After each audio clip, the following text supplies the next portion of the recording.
Hello, welcome to another edition of the Pace Report. I'm Brian Pace Reporter, live here at Dizzy's Club Coca-Cola, live here at Jazz and Lincoln Center here in New York City. Tonight I'm going to introduce you to a brand new pianist that's making waves here in New York City, and he just released his second album called Give Me the Simple Life. Pianist Joe Alterman hails from Atlanta, Georgia, and this 23-year-old just graduated from New York University, and he's continuing his education and pursuing music. Tonight, he's going to be playing selections off the brand new album, and we're going to talk about how he hooked up with the legendary Houston person who tonight is making a guest appearance with his trio. So sit back, relax, and enjoy the sounds of Mr. Joe Alterman and his trio with special guest, Houston person on tenor saxophone, live here at Dizzy's Club Coca-Cola, live here at Lincoln Center here in New York City.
Give Me the Simple Life. This is your second project and your first on Miles High Records. And this album, you've done something very bold and courageous for your, they call the second album the Sophomore Jinx Project. But I don't think it's a jinx. I think that Houston person as well as Herlin Riley kind of complement the stuff that you're doing on this. Well, thank you. I got real lucky on this one. This was a dream come true. About 3 or 4 dreams, honestly. One of the compositions on the record that I wrote is called The First Night Home, and I wrote it actually with Houston in mind, and it was about 4 years before I met Houston, and I never actually thought we'd get to play it together, so that was really amazing for me. And the second was James Cammack and Herlin Riley. That's like my favorite band. You know, with Ahmad Jamal. I saw them one time. I've seen them a lot of times, but I saw them one time, and I just flipped. And I said, I got to play with these guys someday. I didn't think it would come soon, but I connected with James, and we played for about a year. And then he said he was really pushing that we should record. And he said, I got a drummer in mind. And I said, who? And he said, Herlin Riley. I said, okay. Sounds good to me. So I got really, really lucky on this one. And Todd Barkan was a big help too. You know, I hadn't been in the studio, you know, with this caliber of musician ever. So there was a lot of things I had to get used to. And, you know, just little things like the headphones, you know, getting the sound right and just getting comfortable. And they were really helpful with keeping, you know, just making me comfortable there and making me feel deserving to be there too. James, I understand your relationship with him goes through Facebook. Yeah. In fact, you invited him to one of your recitals. Yeah, well, actually what happened is I interned at the Blue Note for my, you know, NYU for school credit, and I met him a lot there because I was always there.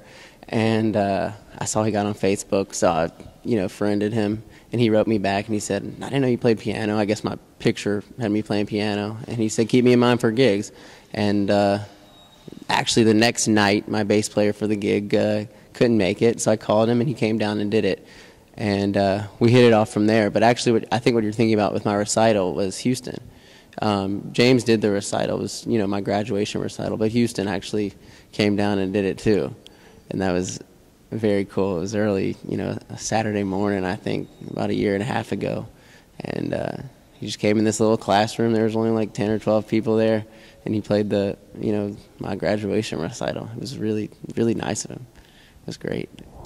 What is it that you are learning? Because, I mean, you're 23 years old and you're still got, you know, you're still wet behind the ears. But what is it that you're learning from these musicians? Because, you know, Houston brings a very soul, gospel, jazz approach to him. That's been his whole moniker since he started. And you got Herlin and you got James, who come from that hard bop tradition. I mean, it's kind of like a hybrid of all types of American black music. Well, I'm learning a lot of specific musical stuff from them. Like from Houston, I'm learning just really how to accompany someone. Like I feel like when I'm playing with him, it's like the same, it's just like playing with a singer. I'm really learning how to play with the best singer ever. But also I'm learning from these people stuff that doesn't directly have to do with music, but the more I sit and think about it later, I realize how much it does have to do with music. For example, like I've been talking a lot with Les McCann. Him and Houston sometimes give similar, you know, advice. Like Les will say, you need to just work on a farm for a summer, and that'll do so much for your music, or something like this. And you know, Houston, he did an interview at NYU, and the teacher said, what's the best advice you can give to a young musician? And he said, go to any Baptist church above 125th Street on a Sunday morning. Just little stuff like that. It's not direct musical stuff, but I don't know, I've realized over the years I know what I need to improve on, and I'm focused, but just talking with these people and hearing just their perspective on everything, just life and everything, it inspires me to go, you know, really sit down and focus on what I need to do.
You know, we talked earlier about you growing up in the South, but I understand you were a little bit of a hellraiser at a recital. You were supposed to play classical music, and you started busting out with some Mr. Johnson. That's right, yeah. Well, I was taken at a very strict classical school, and I was always getting in trouble because, you know, I was changing it and improvising a little bit. And this recital, I guess I was maybe 11 or 12, and the whole, you know, I was supposed to play a certain piece, but I don't know, I just changed my mind, and I played a boogie woogie piece, and it got a standing ovation, I remember, and I thought it was great. And then the head of the school came up to my mom and said, yeah, he's got to go. This isn't the place for him. And, you know, I was kind of happy because I don't know, honestly, if I still would be playing today if I had stayed there, because it was it was not a very inspiring environment. But luckily after that, I connected with a jazz teacher. His name's Gary Motley. And he's the director of jazz at Emory, and he really got me on the right path. And I think for one, he was a great teacher for me, because a lot of teachers have their thing that they teach, but he had an unbiased look at everything, and he could do everything well. So he just wanted me to, you know, learn stride piano. That was the first thing. He wasn't trying to teach me anything specific. He was just trying to give me a background on everything, all of jazz piano. And he started with stride, and I think that's made all the difference in the world today. I don't know where I'd be if I hadn't met him.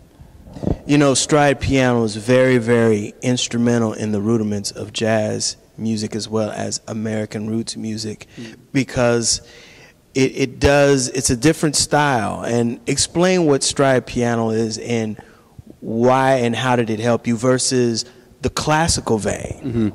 Well, stride helped give me it's like I mean, I don't know, I think I have the feeling, but it helped me really develop the feeling of jazz. You know, when you listen to Errol Garner, he's not playing stride really, but he's got this feeling, this like jazz feeling. And it helped me learn how to, you know, where to accent, and, you know, just playing like Errol Garner, he'll play the guitar like he'll play the piano like a guitar, but he does little things like dun, dun, dun, dun, dun, you know, and that makes all the difference. And playing stride really helped me, you know, figure out where to accent things and how to make things sound more authentic. And it helped me because I'm not left-handed also, so it helped me develop my left hand. And a lot of people just use their right hand in comp little chords, but I love the sound of walking tenths, and, you know, even just, there's like the boom chick thing, boom chick, boom. It's kind of like country music, so I can relate. Yeah, and it's just really helped me develop everything, because it just gave me a good foundation on things to build on. And I don't think also, a lot of people say like, well, if you learn stride, then you can get more modern and play like Herbie and Chick. And I disagree. I get this feeling that that people think that something is more modern, it's more valid and harder, but I disagree. I don't think there's anything harder than the stride piano in all of jazz. But it helped me do everything I can do. And there's the blues connection to it also. Yeah, well, stride, I mean, it helped me be able to learn blues and play blues on piano, because it gave me a way to accompany myself, in a way accompany my right hand. And I don't know how I really would have learned, you know, to play blues if I didn't have a strong left hand, because I didn't have there wasn't a big jazz scene when I was, 14 in Atlanta. There's not a lot of people that want to play with a kid who can't play. So I was having to learn by accompanying myself. And because I could do the stride, I could do that and then do stuff over it that helped me develop my lines and, my blues. I don't know how I would have learned blues without that left hand.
What does jazz music mean to you? It means so much to me because it's always been, you know, there for me. You know, in a way, I've gone, you know, I've had, you know, some bad times, some hard times and stuff, and it's always been there. It's kind of like, you know, like when you go home to your dog. Your dog's always happy to see you. It's always been there for me, really, and it's really gotten me through a lot of things. And but besides that, I just love it. You know, I don't think it's any you know, better than any other kinds of music. People think, a lot of jazz people think like it makes, you know, rock look simple or something. I just think it's a different feeling, and I'm just I feel like listening to jazz most of the time, but I don't think it's any more valid or better than anything else. But for me, it's been there, and it's really, you know, changed my life a lot. You know, that's what I want to do. That'll do it again for another edition of the Pace Report, reporting live here at Dizzy's Club Coca-Cola, here at Jazz at Lincoln Center here in New York City. I'd like to personally thank Joe for his time, as well as the staff and management here at Dizzy's Club Coca-Cola and Jazz at Lincoln Center. As always, please visit my website, www.thepacereport.com, for my weekly column as well as my past segments. Until next time, remember, if it's in the groove, it'll make you move. And until next time, peace.